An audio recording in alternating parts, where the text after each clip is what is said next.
な台風19号は12日土曜日から13日日曜日にかけて千葉県に最も接近する見込みです。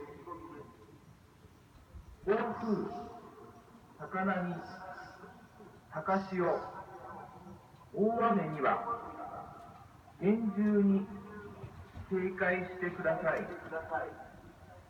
なお、停電が発生した場合、水道水が断水することもあります。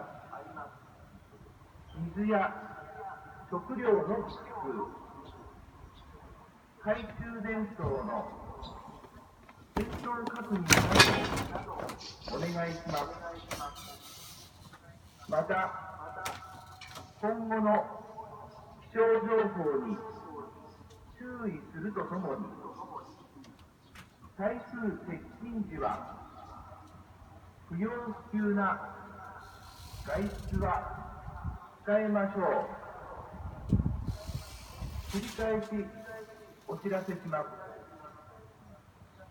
大型で猛烈な台風19号は12日土曜日から13日日曜日にかけて千葉県に最も接近する見込みです。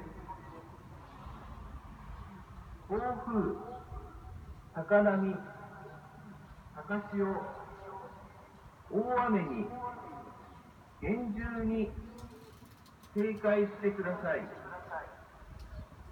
なお、停電が発生した場合、水道水が断水することもあります。水や食料の備蓄、懐中電灯の点灯確認などをお願いします。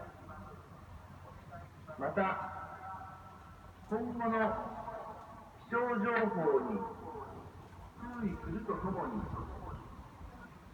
台風接近時は不要不急な外出は控えましょう。こちらは防災調子です。